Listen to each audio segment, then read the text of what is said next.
All right, everybody, welcome back. And as promised, we're going to be using our oily infused salts in our very next recipe. So I know that when I have my turkey, I like to dress it up and not in clothes, if you know what I mean. I'm not going to pull an Amelia Bedelia, but what I am going to do is I'm going to infuse my turkey with just a robust salt, butter, and actually chicken stock infusion that's really going to help keep it moist and bring it out some of the flavors of the turkey as it melds with the flavors of the essential oils in my salts. So this is super easy and quick. Let's take a look. Come over here. On my oven right now, what I've been doing is I have melted 2 tablespoons of butter, okay? You can hear it still kind of sizzling, it all melted. Then what I'm going to do is I've measured out ½ a cup of chicken broth, okay? Now if you have access to turkey broth, if you freeze turkey broth, you can use turkey broth. You can also use vegetable broth if you like. Use whatever broth you want, just make sure it's ½ a cup.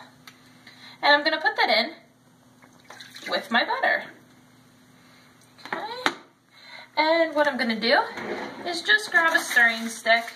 I like to use the bamboo sticks with this, simply because we're going to be dealing with some salts, and it's just nice, and the essential oils really helps to kind of mix it up together.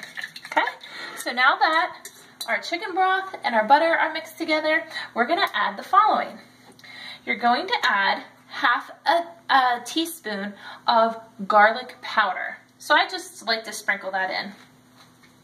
Okay, and then what I'm going to do is grab out my canister of salts. Remember, it's oily infused already.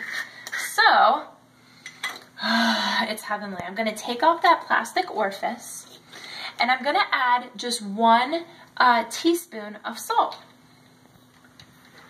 Okay? You can really smell those notes of thyme and the oregano, the black pepper, and the lemon. And I'm going to sprinkle that into my mixture. You want to sprinkle enough till you really can start to taste the salt flavor. You don't want it to be overly salty. So you can add more if you like things a little saltier, or you can add less if you don't like things as salty. All right, we're going to mix that together, and I promise I'll be right back after I'm done mixing this with how we dress it with our turkey. Okay, so at this stage in the game, what I need you to do is the following. You need to preheat your oven to whatever size turkey and preparations your package says. For me, it's just for Carl and myself. So we're just doing a large turkey breast, which is approximately 5 pounds. So this recipe is for about 5 pounds of turkey. So I preheated my oven to 325 degrees. I'm going to roll up my sleeves because we're going to get all up in this turkey's business, if you know what I mean. Sorry, turkey, rest in peace. All right, so what I'm going to do here is just give it one final last stir. And now we're going to inject our turkey. So if you're super like the culinary king and queen, and you actually have an injector with a hypodermic needle, that is where you want to take out your needle and your turkey injector, and you're going to put it strategically all throughout the breast of your turkey.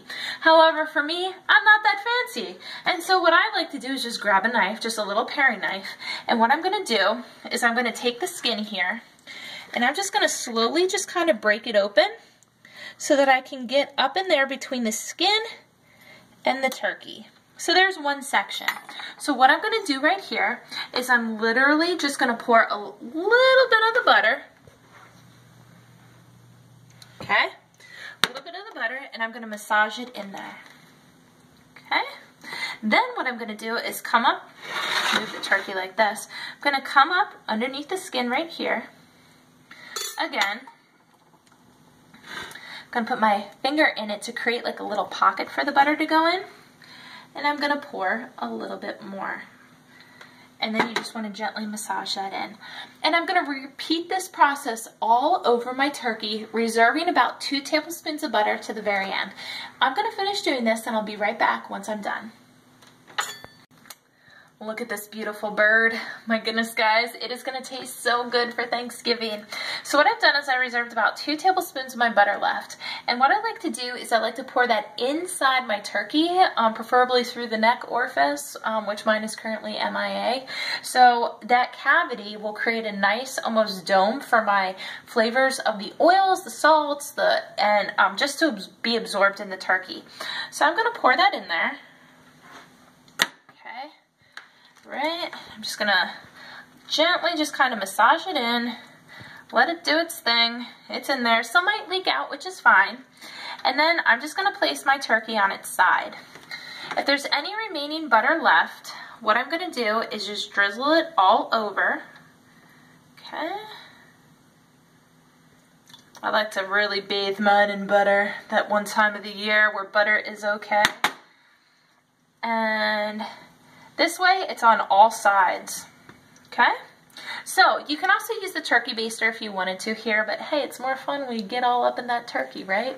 So now that this is infused with our butter and salt oil infusion, I'm going to let this sit for approximately 15 minutes just so the turkey can start to absorb this. If you want to do this process the night before, you certainly can do that as well. But after I let it sit for 15 minutes, I'm going to put it into my oven and then bake it for however long the package says that I should bake it for. So I know this is about 5 pounds, so a little over 5 pounds, so I'm going to cook it between 2 and 2.5 hours. All right? So I hope that when this birdie comes out, that it's as flavorful as I know it has been in the past. So just another great way that you can incorporate oils into your turkey dinner. Stay tuned for our next video, everybody. Until then, happy oiling.